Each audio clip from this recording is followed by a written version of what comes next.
चलो, तो देखो मियोसिस की हम जब बात कर रहे थे, कोई भी लड़का क्या अपने पापा जैसा होगा? एकदम डिटो, कार्बन कॉपी, आधार कार्ड में सेम फोटो। कोई भी लड़की मम्मी जैसी होगी? नहीं, जाहिर सी बात। अच्छा, क्यों नहीं होता है ऐसा? हालांकि स्पर्म तो फादर का है और एक मदर का है, तो लड़की मम्मी जैसी नहीं और लड़का पापा जैसा, ऐसा क्यों नहीं? तो उसके पीछे क्या रीज़न है? अब हमको पता है कि जो स्पर्म बनता है या एग बनता है वो कौन सी प्रोसेस से बनता है? मियोसिस। अब मियोसिस में एक जैसे क्रोमोसोम है, तो एक क्रोमोसोम में होता है क्रॉसिंग ओवर। क्या होता है? इसका मटेरियल ए देगा, इसका मटेरियल ए ले लेगा, मतलब exchange of genetic material. This is called crossing over, है ना, व्यतिकरण। व्यतिकरण। अब क्या होगा कि मियोसिस वन, देखो पूरा मियोसिस 2 स्टेप में डिवाइडेड है। अब मियोसिस 1 में हमने ऐसे डिवाइड करना है, तो क्या क्रोमोसोम टूटा? नहीं ना, जस्ट वो क्रोमोसोम सेपरेट हुए गए। लेकिन यहाँ पर जेनेटिक इन्फॉर्मेशन वेरी करती होगी कि नहीं, थोड़ी हल्की फुल्की। अब मियोसिस 2 में हमने ऐसे करना है, गया, इसमें से 2 करो तो ऐसा होगा। लेकिन हर एक में जेनेटिक इन्फॉर्मेशन कैसी है? थोड़ा बिकॉज ऑफ क्रॉसिंग ओवर, तो जेनेटिक वेरिएशन वाला स्पर्म बना, जेनेटिक भिन्नता वाला, और एग भी ऐसे ही बनता है। और इसीलिए क्या होगा, लड़का कभी पापा जैसा नहीं दिखता और लड़की कभी मम्मी जैसी नहीं दिखती। इतना समझ में? चलो, अब जैसे हमने माइटोसिस को पढ़ा वैसे ही इसको समझने का कोशिश करते हैं भाई।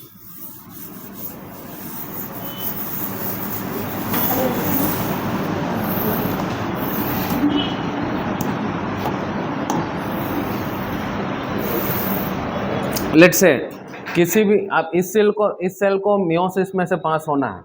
ए वाला सेल है, इसको मियोसिस में, a first chromosome, second, third, fourth, है ना। ए फर्स्ट पेयर हो गया, ए सेकंड पेयर हो गया। अच्छा, इसको मियोसिस में से पास होना अभी के लिए, तो हमारे चार्ट में जो हमने एम फेज लिखा उसमें माइटोसिस लिखा, अभी आपके क्या लिखना है? मियोसिस लिखना। तो इसको इंटरफेज में से पास होना पड़ेगा कि नहीं होना पड़ेगा? जाहिर सी बात है, होना ही पड़ेगा ना, हर सेल को होना पड़ेगा। तो चलो, ये क्या हो गया बोलो? G1 S G2। अब किस में क्या होता है हमको पता है। फॉर एग्जांपल एस की बात करें तो अभी क्रोमोसोम कैसे? मोनोवेलेंट। तो अब यहाँ पर कैसे हो गए बोलो? Yes, this is first, second, ऐसे कितने? 46। क्लियर इतना? अब सेल हो गया इंटरफेस के बाद कुछ ऐसा, है कि नहीं? फर्स्ट, सेकेंड, वैसे थर्ड, फोर्थ, ऐसे कितने होंगे? 46 क्रोमोसोम।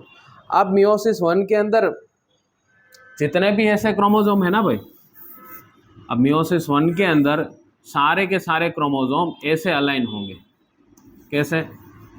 Side by side. समझ में आया? कितने chromo, A1 pair, second pair, third pair, ऐसे कितनी पेयर होगी? ऐसे कितनी पेयर होगी? 23 पेयर होगी ना। और 46 क्रोमोसोम, मैंने पेयर पूछा तो जोड़ 23 और नंबर ऑफ क्रोमोसोम 46। तो ऐसे यहाँ पर दिया, ऐसे 23 पेयर्स अलाइन होगी। कौन से फेज में? मेटाफेज। मेटाफेज 1 में, है ना। मेटाफेज का काम क्या है भाई? बीच में अलाइन करना, खत्म। अब यहाँ पर ध्यान दो, तो अलाइन किसने किया? तो वही। लेकिन यहाँ पर फर्क क्या है? क्या फर्क है? यहाँ पर स्पिंडल सिर्फ एक ही साइड से अटैच है कि नहीं? दूसरी साइड, वेरी इंपॉर्टेंट। माइटोसिस में क्या था?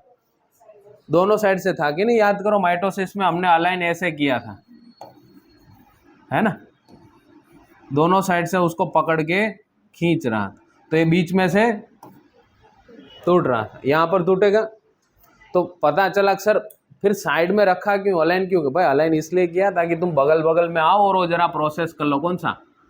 क्रॉसिंग। और पहले पता दिया, हालांकि वो तो प्रोफेज 1 के अंदर, अभी समझते हैं हम उसको, है ना। तो बस वही मोटो था। अब जाहिर सी बात है कि मियोसिस 1 में ऐसे डिवाइड होंगे, तो बोलो ये 2 सेल बने, तो चलो इस वाले सेल में ऐसे कितने क्रोमोसोम जाएंगे? 23, है कि नहीं? कितने जाएंगे ऐसे? 23। इसको मैं क्या, ऐसे कितने क्रोमोसोम यहाँ पर 46, तो इसको 2n लिखूं मैं, है कि नहीं। मियोसिस 1 के अंदर क्या हुआ, बीच में से सेपरेट हो गए, डिवाइड नहीं हुआ है ना, मतलब ऐसा टूटा नहीं क्रोमोसोम। समझ में आया कि नहीं, अभी बेसिक पढ़ रहे से, इसको जाने दो, ये तो माइटोसिस वाला है ना, सिर्फ डिफरेंट है ना। 23 सेट गए इसमें, 23 इसमें आ गए, क्लियर इतना। फायदा क्या हुआ, लेकिन अभी ये क्रोमोसोम कैसा है, क्रॉसिंग ओवर जिसका हो चुका है, जेनेटिक वेरिएशन अब उसमें होगा। बस वही मियोसिस 1 सिर्फ और सिर्फ एक्सचेंज करने के लिए ही पूरा लंबा प्रॉब्लम, अभी हम पढ़ेंगे आपको पता चलेगा। ये बेसिक समझ में आया। ओके, अब मियोसिस 2 में क्या करना है, तो it is copy of mitosis. किसका कॉपी है, तो जाहिर सी बात है जब मियोसिस 2 होगा तो अब यहाँ पर जब अलाइन होंगे तो दोनों साइड से है कि नहीं भाई, है ना, तोड़ना है कि नहीं। तो चलो इसमें से अब जो 2 सेल बनेंगे, बोलो ये टूटा बीच में से तो ऐसा बना, ये टूटा तो अगेन ऐसा बना, 23 ऐसे 23 हो गए ना क्रोमोसोम, क्योंकि ये तो 46 थे, तो इसमें कितने गए ऐसे। अब जब बीच में से ऐसे 23 गए तो जाहिर सी बात है कि ये मोनोवेलेंट इस साइड जाएंगे 23 और 23 फिर सेम इसमें ऐसा। समझ में आया कि नहीं, 23 इस साइड गए, 23 इस साइड, क्लियर, ये पूरा प्रोसेस है। चलो बोलो मियोसिस 1 और मियोसिस 2। मियोसिस 2 जो है ना वो एकदम कार्बन कॉपी है माइटोसिस की।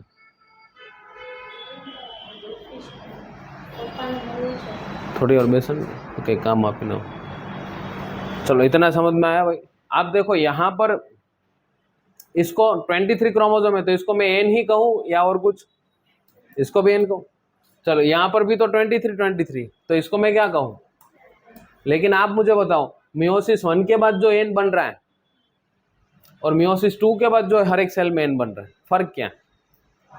Very nice very nice. यहाँ पर क्रोमोसोम बाइवेलेंट और यहाँ पर क्रोमोसोम, कई बार पूरा मियोसिस खत्म हो जाता है, ये पता नहीं चलता है ना। अब आपको समझ में आया। चलो अब हम आ जाते हैं। तो देखो मियोसिस 1 जो है ना it is quite complicated process. उसके अंदर प्रोफेज 1, मेटाफेज 1, एनाफेज 1, टेलोफेज 1 है ना। फिर मियोसिस 2 होगा तो प्रोफेज 2, मेटाफेज 2, एनाफेज 2, टेलोफेज 2। अब मियोसिस 1 का सिर्फ और सिर्फ इतना एम है, कौन सा, कि उसको जेनेटिक एक्सचेंज करना, बस दैट्स इट, उससे ज़्यादा और कुछ। अब प्रोफेज 1 उसमें ज़्यादा कॉम्प्लेक्स, बच्चों को वो बहुत अपना लेप्टोटीन, जाइगोटीन, पैकाइटीन, डिप्लोटीन, बहुत उसमें मुश्किलात फील होती है ना, आपको नहीं होगी।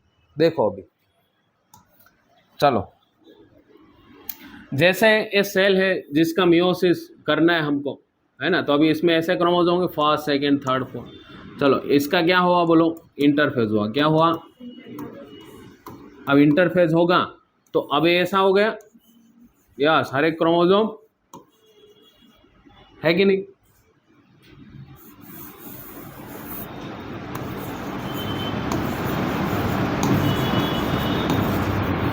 बाइवेलेंट हो गया भाई। यहाँ पर 46 क्रोमोसोम है ऐसे, यहाँ पर भी 46 है, लेकिन यहाँ इसको 2C, चलो इसको 2N लिखूँ मैं, है कि नहीं, 2N, कोई दिक्कत, इसको भी, लेकिन इसको मैं 2C लिखूँ और इसको पता है तो पहले ही, है ना। क्रोमेटिड यहाँ पर 46 हो, क्रोमेटिड यहाँ पर रंगसूत्री का 92 हो गई, है ना।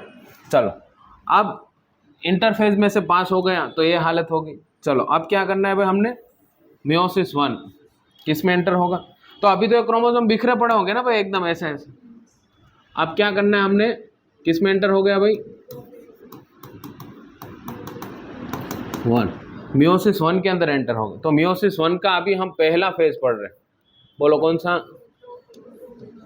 प्रोफेज 1। अब प्रोफेज 1 के अंदर पहला फेज है लेप्टोटीन है, बोलो कौन सा फेज है।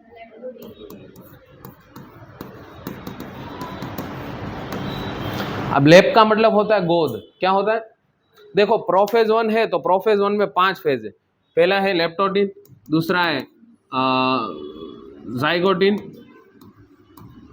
10 मिनट, जाइगोटिन। तीसरा है pachytene and the fourth one is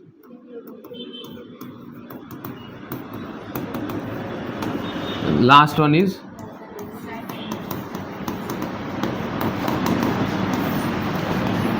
ऐसे टोटल कितने हैं? 5 हो गए। अब देखो लैप का मतलब क्या होता है? गोद। लैपटॉप बोलते हैं ना, लैपटॉप को इसीलिए टॉप का मतलब ऊपर, लैप के ऊपर रखा जाता है ना। अब वो पूरा पीसी तो लैप के ऊपर नहीं रख सकते, पूरा पीसी तो अपन लैप के ऊपर नहीं रख सकते ना, इसीलिए उसको लैपटॉप जो लैप पे रख कर हम काम करें, इसीलिए उसको ऐसा हो। तो लैप्टोटिन। अब आपको ये पता होना चाहिए कि भाई प्रोफेज ही तो चल रहा है, तो न्यूक्लियर एनवेलप डिसअपियर होगा तो कहाँ पर होगा? चलो ये न्यूक्लियर एनवेलप सेल बना लेते हैं। तो ये क्या हो गया? न्यूक्लियर एनवेलप, कोश केंद्र पटल।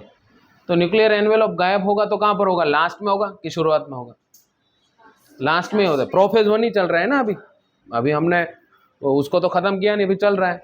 तो ये पूरा जो है ना स्टोरी, वो काय के लिए, किसके लिए? अभी देखते हैं। देखो जैसे लैप्टोटिन 1, तो इसके अंदर होगा न्यूक्लियर एनवेलप को रखो अभी, हाँ रखना ही पड़ेगा। इसके अंदर सिर्फ इतना हुआ कि क्रोमोसोम कंडेंस होना शुरू हो गए और गोद में बैठ गए। किसकी गोद में बैठ गए? ये न्यूक्लियर एनवेलप की गोद है। बताइए, इसलिए इसको लैप्टोटिन नाम बोला, क्योंकि क्रोमेटिन या क्रोमोसोम कहाँ पर बैठ गए? यस, तो यहाँ पर हमने कुछ नहीं कहना कि भाई initiation of condensation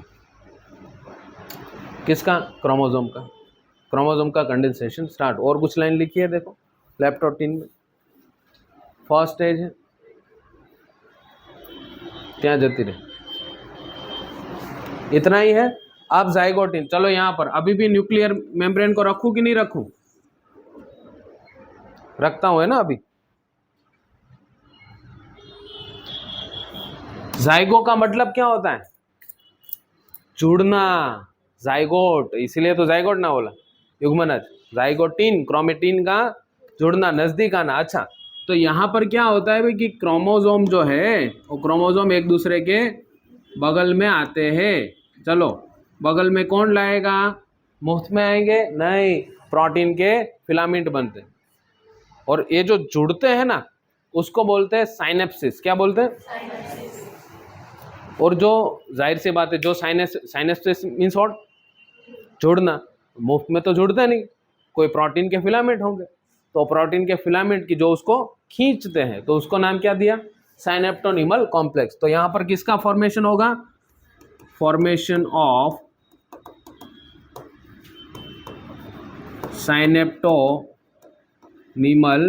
complex and 2 chromosome, 2 homologous, very important, 2 homologous chromosome. Homologous means समझात, come together।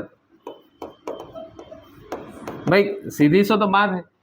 अच्छा, ये पहला वाला क्रोमोसोम, बगल में उसका कॉपी, मतलब फर्स्ट सेकेंड, फिर थर्ड फोर्थ, तो थर्ड के साथ फोर्थ ही आएगा ना, तो इसको बोलते हैं एक दूसरे के होमोलॉगस, समझात, है ना। और इसको बोलते हैं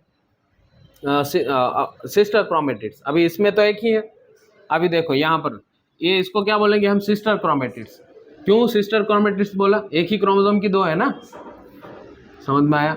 तो यहाँ पर जो क्रोमोसोम आपको दिखेगा वो ऐसा टेट्राड जैसा दिखेगा। नजदीक आ गए, है ना। अभी वो शायद टेट्राड वाला पैकाइटिन में लिखा होगा। चलो अभी इतना तो समझ में आया, दिमाग मत खाओ। चलो अभी इतना तो समझ में आया। Zygotene means what? नजदीक। अच्छा, नजदीक कैसे आएंगे? कोई प्रोटीन हो तो साइनेप्टोनिमल कॉम्प्लेक्स। क्यों ऐसा कहा? साइनेप्सिस, साइनेप्टोनिमल संकुल, है ना। चलो अब तीसरा क्या हो? अच्छा, नजदीक आए तो क्या बातें करने के लिए आए? नहीं, वो जेनेटिक एक्सचेंज के लिए आए। भाई तू कुछ एक्सचेंज करते ताकि लड़का हो तो सेम ना हो, लड़की हो तो सेम, वरना आधार कार्ड में देख के गलती हो जाएगी कि पापा है या बेटा है ना, कोई भी सिग्नेचर कर देगा। चलो तो पैकाइटिन, तो पैकाइटिन के अंदर अब क्या होगा? अभी भी न्यूक्लियर एनवेलप को रखो ना, अभी चल रहा है ना प्रोफेज 1, प्रोअवस्था चल रहा है ना। तो अभी देखो क्या होगा, पैकाइटिन के अंदर होता है पहले क्रोमोसोम बना देते हैं।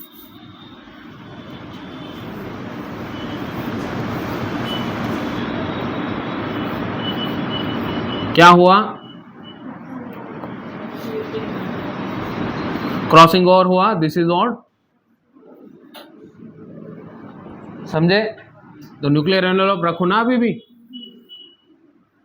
तो क्रॉसिंग ओवर पैकेटिन का बोलो क्या लिखो इसका कैरेक्टर,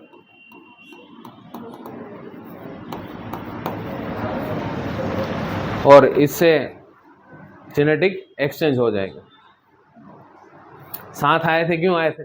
क्रॉसिंग ओवर करने के लिए। चलो इतना। अब डिप्लोटीन में क्या होगा भाई, जो यहाँ पर साइनोप्टेनिमल कॉम्प्लेक्स बनाओ ना, है ना, वही तो खींच के लाया। अच्छा, अब डिप्लोटीन में क्या भाई, काम तो पूरा हो गया, बोलो कौन सा काम था? क्रॉसिंग ओवर, भाई खत्म हो गया, तो बोले तोड़ो इसको, चलो अभी अलग हो जाओ, काम हो गया, खेल खत्म। तो अभी क्या करना है, अभी भी न्यूक्लियर एनवेलप रखता हूं, है ना। अभी क्या होगा देखो, डिप्लोटीन के अंदर ये जो साइनोप्टेनिमल कॉम्प्लेक्स है ना, वो टूट जाएगा। खैर ये यहाँ पर दोनों सिरे से जुड़े, फॉर एग्जाम्पल, है ना। अब क्या होगा, वो किसी एक सिरे से ही जुड़े हैं, है ना, यहां से चौकड़ी बना के नहीं, एक तरह का, दोनों करने की जरूरत नहीं है ना, समझ गए ना आप। चलो, तो क्रोमोसोम के बीच में क्या हो गया भाई, ऐसा क्रॉसिंग ओवर, लेकिन यहां पर जो साइनोप्टेनिमल कॉम्प्लेक्स था वो क्या हो गया, टूट गया। क्या हो गया, तो एक के कितने हो गए, दो। ऐसा डिप्लो, पहले ऐसे जोड़ थी ना, अभी वो बीच में से टूट गया, इसलिए इसको क्या नाम मिला, डिप्लोटीन। समझ में आया क्यों डिप्लोटीन का? ओके। अब डिप्लोटीन के बाद डाइकाइनेसिस, अभी मैं न्यूक्लियर एनवेलप को खत्म कर रहा हूँ, हाँ, बिकॉज क्या आ गया, प्रोफेस 1 का एंड है। तो देखो न्यूक्लियर एनवेलप को अभी मैंने खत्म कर दिया। तो इसमें जो है ना, इसमें एक कैरेक्टर लिखा है, यहाँ पर चौकड़ी जो दिखती है ना, उसको चियाज़्माटा ऐसा का है ना, चियाज़्माटा या चियाज़्माटा। इंग्लिश के साथ दिक्कत ही,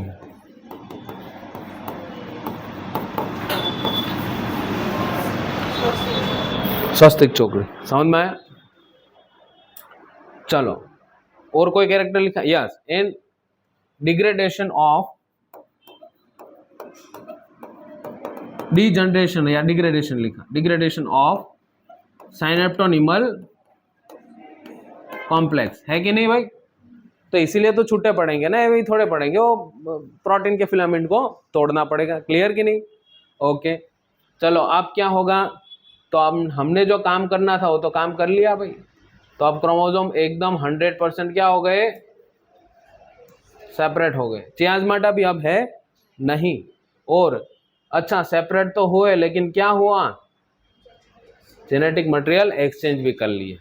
समझे कि नहीं? अब यहां पर ध्यान दो, 12th के अंदर जैसे oogenesis का टॉपिक है ना, तो उसमें पढ़ना है आपको, बाय द वे, जो फीमेल का एग रहता है ना भाई, वो एग कब बनना शुरू हो जाता है, व्हेन शी इज इनसाइड वॉर्म ऑफ हर मदर, है ना, जब वो अपने मम्मी के पेट में होती, तभी ये शुरू हो जाता है। और यू वॉन्ट बिलीव, मियोसिस 1 के अंदर ये जो डिप्लोटीन है ना, उसमें 12 साल तक अंडा फंसा रहता है। कितने साल तक? 12 ईयर्स तक ये डिप्लोटीन के अंदर अरेस्ट हो जाता है। फिर आगे प्रोसेस बढ़ती नहीं, मियोसिस 1 में एंटर हो जाता है, जैसे कि हो गया, लेकिन वो एग फिर जब वो लड़की प्यूबर्टी में पहुंचेगी, 12-13 साल की होगी, तब जा करके वो मियोसिस 1 कंप्लीट होगा, उसको फर्स्ट मेंस्ट्रुएशन आएगा, पहला पीरियड, है ना। इसको समझना है हम। चलो अब इतना समझ में। तो बोलो डाइकाइनेसिस का, डाइकाइनेसिस में क्या लिखूं, सेपरेशन ऑफ होमोलॉगस क्रोमो, ऐसा लिखा, क्या लिखा है देखो तो सेंटेंस, लास्ट हो गए ना, सेपरेशन ऑफ होमोलॉगस क्रोमोसोम, है ना।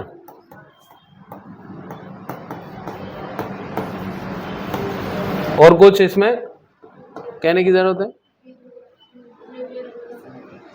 किस, यस यस। अब तक क्या होगा, फिर वो भी आ जाएंगे भाई, कौन,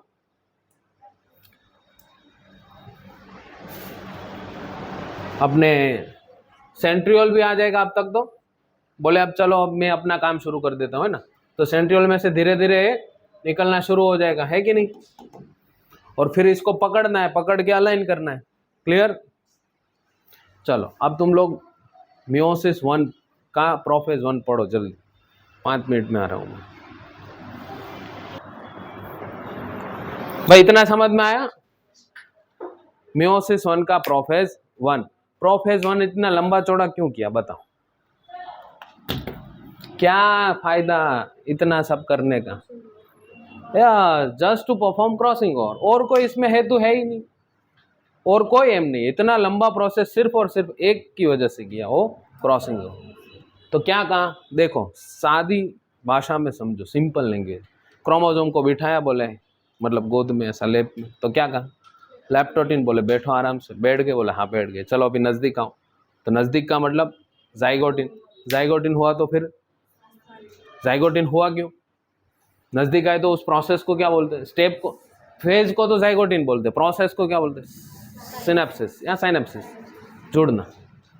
तो जो जोड़ता है उसको क्या नाम दिया? Synaptonemal complex. तो कैरेक्टरिस्टिक किसका हो गया यार? वो तो जाइगोटिन का। अभी कई बार ये पल्ले नहीं पड़ता, सब रट्टा मारना पड़ता है कि यार इसमें ये होता है, उसमें ये होता है। नहीं यार, मैथ जैसा है, चलते जाओ, है ना, वो बहते पानी की तरह। तो ये हो गया। चलो फिर अभी क्या करना है? पैकेटिन। तो पैकेटिन में 5 तो आ गए, ला दिए। आप बोले क्या करो? क्रॉसिंग। तो क्रॉसिंग ओवर कर दिए पैकेटिन। चलो अब क्रॉसिंग ओवर हो गया, बोले अच्छे से हो गया, चलो तोड़ो साइनेप्टोनिमल को, अब छूटे हो जाए। छूटे हो लेकिन एक सिरे से जुड़े रहना, अभी लास्ट में छोड़ेंगे एकदम, है ना। तो चियाज़्माटा अपना स्वस्तिक चोकड़े, और उसका डिग्रेडेशन किसका?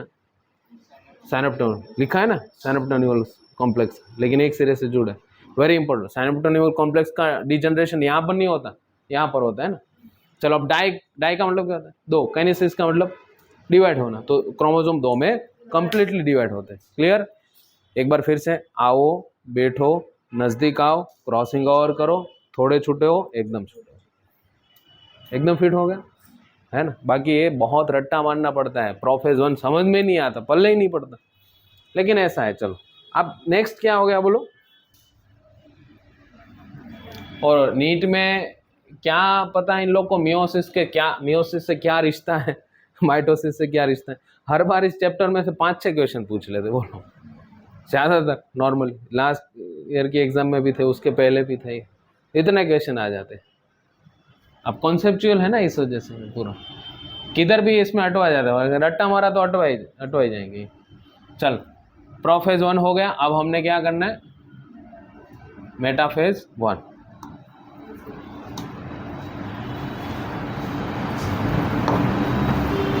दूसरा फेज है ना, मेटाफेज 1। अब मेटाफेज 1 के अंदर क्या होगा? सिंपली वो तो मेटाफेज है, अलाइनमेंट बस। लेकिन फर्क क्या हो, तो पहले ही बताया मैंने आपको। देखो अब इसमें होगा ये कि वो जितने भी अपने न्यूक्लियर एनवेलप नहीं होगा ना, इसमें नहीं होगा ना भाई, जाहिर सी बात। अब क्रोमोसोम सारे पड़े हैं एकदम अलग अलग, कोई इधर है, कोई इधर है, कोई इधर है, कोई इधर है। अब कौन आएगा? या सो स्पिंडल क्या करेगा? तो हर एक क्रोमोसोम को पकड़ के एकदम बीच में रख देगा, है ना, एकदम सही से, बगल बगल में अच्छे से।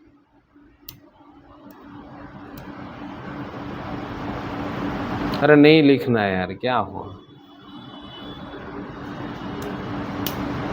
8 बन गया, बोल। अंडो नहीं होता इसमें,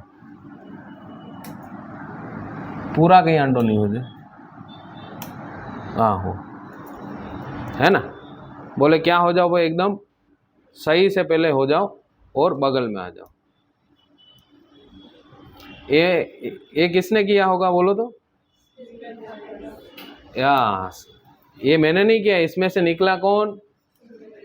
यार वो स्पिंडल ने किया ना, उसने तो पकड़ा होगा। समझ में आया?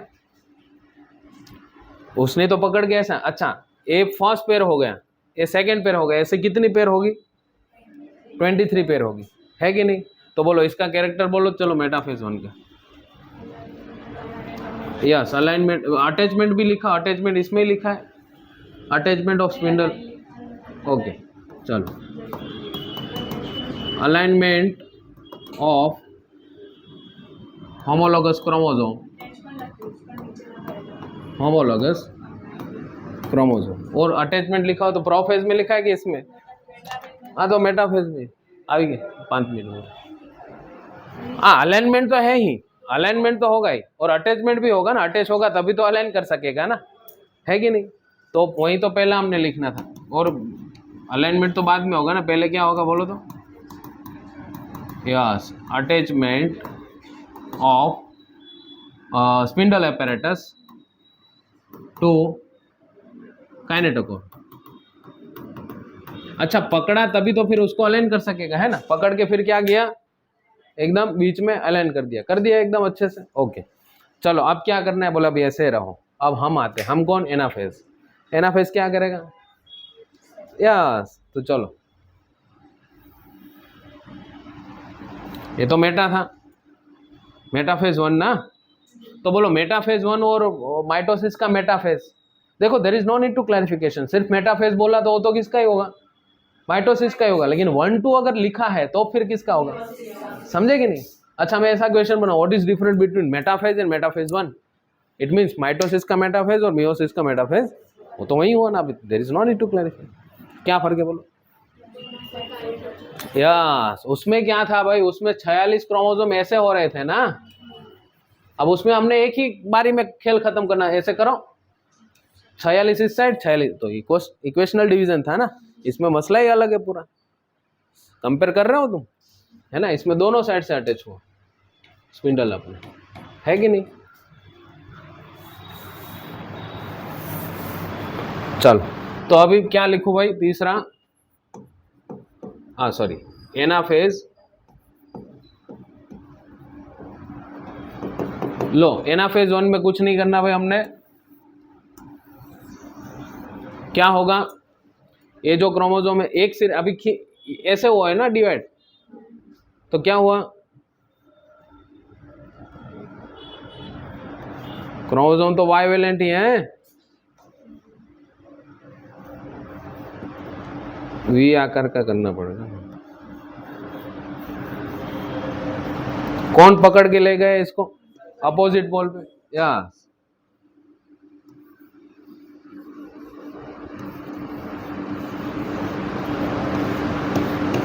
तो वही कैरेक्टर, लेकिन फर्क यहाँ पर ये जो बाइवेलेंट क्रोमोसोम है वो अपोजिट पोल पर मूव होंगे, तो क्या लिखूं बोलो? Homologous chromosome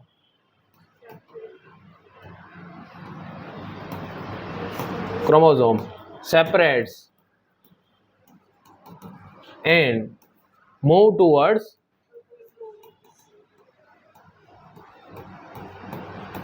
opposite poles। और कुछ? और क्या? Sister chromatids. हाँ सिस्टर क्रोमेटिड्स तो अभी एसोसिएट है, डिसोसिएट कब करनी है? एनाफेज 2 में, एनाफेज 2 में बीच में से तोड़ेंगे, मियोसिस 2 तो बाकी है ना। चलो इतना हो गया, बोलो अब कौन सा फेज?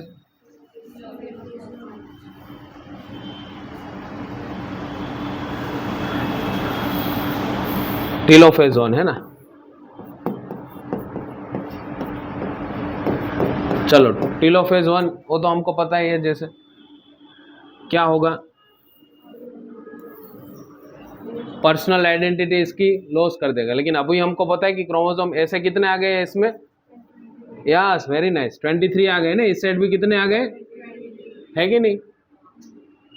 23 पेयर ही तो थी भाई, तो 23 क्रोमोसोम अब इधर आ गए और 23 उधर। चलो और न्यूक्लियर एनवेलप भी रीअपियर, और बाकी के सब यस क्लियर। तो बोलो क्या लिखूं? रीअपियरेंस ऑफ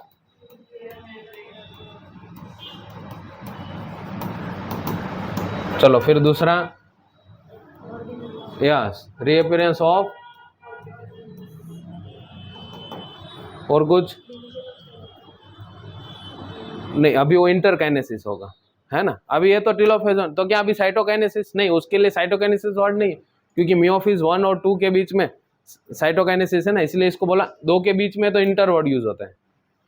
क्या वर्ड यूज होता है? तो इसलिए इसको क्या कहा? इंटरकाइनेसिस। तो बोलो नेक्स्ट स्टेप कौन सा हो गया?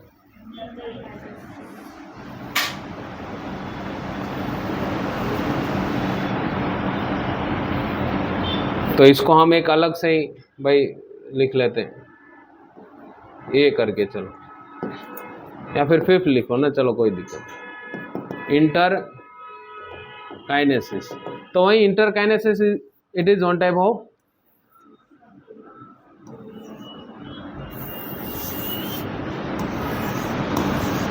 इसमें एक पॉइंट रह गया ना, chromosome loses is loss its identity, है कि नहीं? ऐसा लिखना पड़ेगा ना। चलो तो ऐसा हो गया ना भाई, लो इंटर कहें। लेकिन अब मेरे को बताओ, अब हम अपनी समझ के लिए सिर्फ ऐसा कर रहे हैं कि ऐसे कितने क्रोमोसोम होंगे बोलो?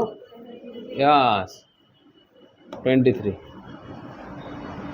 चलो तो इसको मैं क्या बोलूँ? एन, क्योंकि कितने क्रोमोसोम है? 23। लेकिन ये क्रोमोसोम कैसा है? बायवैलेंट है। कैसा है? द्विसूत्रीय रंगसूत्र। क्लियर एकदम। अब चलो, अब है माइटोसिस, अपना सॉरी मियोसिस 2।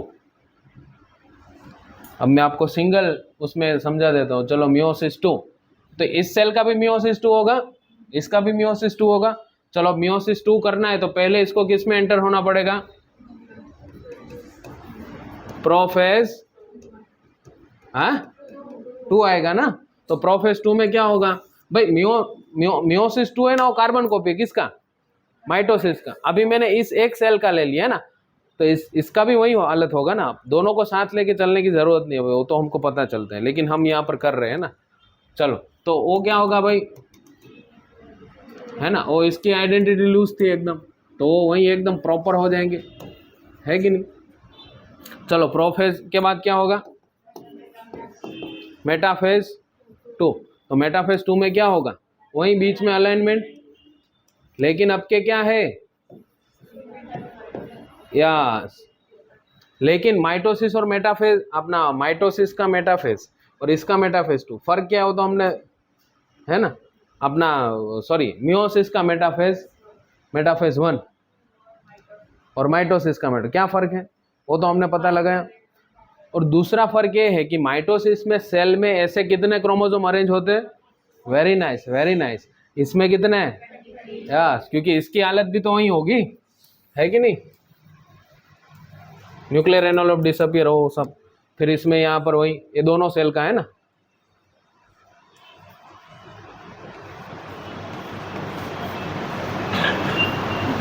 चलो अब क्या करना है बोलो? Anaphase, yes. तो वही मियोसिस 2 तो सेम टू सेम, लेकिन हमको ये पता होना चाहिए कि ये एक सेल है, ऐसा दूसरा भी है। यहाँ पर 23 क्रोमोसोम का ही खेल है, वहां पर माइटोसिस में 4, बाकी सब सेम प्रोसेस है ना। चलो एनाफेज 2, तो बोलो यहाँ पर भी वही, बोलो क्या होगा? यस, ऐसे हो गया ना, अब टूट गया ना बीच में से, तो अब ऐसा क्रोमोसोम हो गया अपना, है कि नहीं? किसने किया? यस। लो इसमें कोई रॉकेट साइंस है भाई?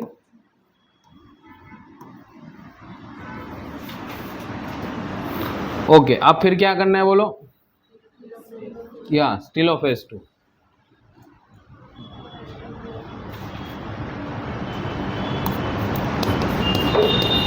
टेलोफेज 2, तो टेलोफेज 2 के अंदर क्या होगा? यस, लो, लेकिन ऐसे कितने ऐसे क्रोमोसोम हो गए इसमें भी, और वहीं ऐसे 23 इसमें भी ऐसे 23। चलो अब क्या होगा? यस, साइटोकाइनेसिस है ना। तो साइटोकाइनेसिस में क्या होगा भाई? इसमें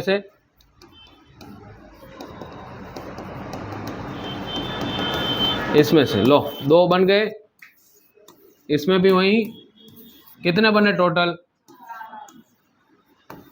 हर एक में ऐसे 23। तो इसको n लिखूं, n। इसके n में और उसके n में क्या फर्क है? मियोसिस 1 का रिजल्ट था, वो भी तो n था, 2 सेल बने ना, n। क्लियर। अब तुमने जो पूरा प्रोसेस समझा ना, उसको मैं यहाँ पर हाईलाइट कर देता हूँ। देखो तुम लोग ने समझा क्या, वही जो हम वापस अपने भूतकाल पे आ जाते थे। यहाँ पर देखो,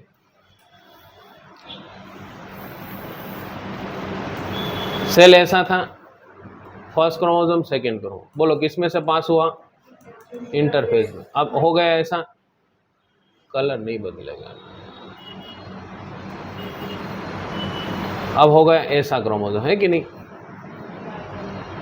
अच्छा, अब मियोसिस 1 में ऐसे डिवाइड हुआ, तो 1 के अंदर बस सिंपली इतना हुआ, ऐसे 23 गए इस साइड, यस। लेकिन क्या हो गया है इसमें, क्रॉसिंग ओवर वाला सब।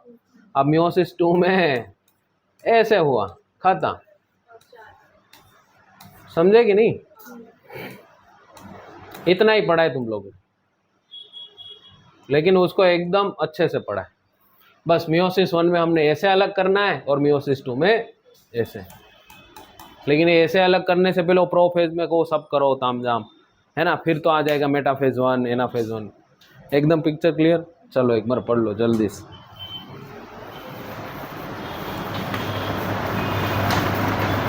कौन सा एक पॉइंट जो रह गया यहाँ पर, जो क्रॉसिंग ओवर होता है ना पैकेटिन में, एक्सचेंज, तो इस एक्सचेंज को बोलते हैं रिकॉम्बिनेशन। क्या बोलते हैं, रिकॉम्बिनेशन मीन्स नया कैरेक्टर आना, हमको तो पता, नया कैरेक्टर आना। तो जो रिकॉम्बिनेशन करता है, अच्छा ऐसे ही तो नहीं होता, कुछ एंजाइम लगते होंगे, हर एक बायोलॉजिकल प्रोसेस के पीछे एंजाइम लगते हैं, तो उस एंजाइम को क्या नाम मिला, recombinase, because as it performs recombination. समझ में, वही एक सेंटेंस। और कुछ रह गया, क्या पूछ रहा था उमर? अच्छा 12th वाले, तो रुको, चलो अब इधर ध्यान दे दो। वो लास्ट में जो आपको पॉइंट दिया है ना भाई, कौन सा, ये सिग्निफिकेंस। यस, तो मियोसिस का सिग्निफिकेंस क्या है, मैंने आपको कहा अगर मियोसिस नहीं होता तो बेबी को 2 हाथ की जगह 4 हाथ होंगे। वो तो बेबी जब बड़ा होगा, है ना, फिर उसकी पेढ़ी, तो आगे आगे 4 हाथ के 8 हाथ, 8 के 16 हाथ, फिर क्या पता कैसा इंसान बने, है ना। तो मियोसिस हर बार क्या कर देता है, आधा कर देता है। इस वजह से स्पर्म और एग मिलेगा तो 46 ही रहेंगे हर बार। और जब नेक्स्ट टाइम स्पर्म बनेगा तब भी वो स्पर्म 23 का ही होगा, और एग बनेगा तो 20, और फिर तो ज़ाइगोट 46। हर बार आधा कर, बैलेंस रखता है ना। फिर दूसरा, क्रॉसिंग ओवर की वजह से प्रोजेनी में, ऑफस्प्रिंग मतलब जो बच्चे हैं उसमें जेनेटिक वेरिएशन भी होता है। ये 2 बहुत बड़े इंपॉर्टेंस है मियोसिस के, है ना। लड़का पापा जैसा नहीं और लड़की मम्मी जैसी। सिग्निफिकेंस में और कुछ लिखा है, यस, इसलिए इवोल्यूशन के लिए भी ज़रूरी है। ये हर बार रिकॉम्बिनेशन होता है, हर बार नया, हर बार तो छोटा छोटा ये नया चेंज मिल करके फिर लास्ट में कुछ बड़ा होता है। तो we are result of evolution, और इवोल्यूशन हुआ इस वजह से, यूँ समझ, ज़्यादातर तो रोल मियोसिस का यूँ समझिए कि हर जनरेशन में चेंज करता है ना। चलो, और कुछ रह नहीं गया ना इसमें।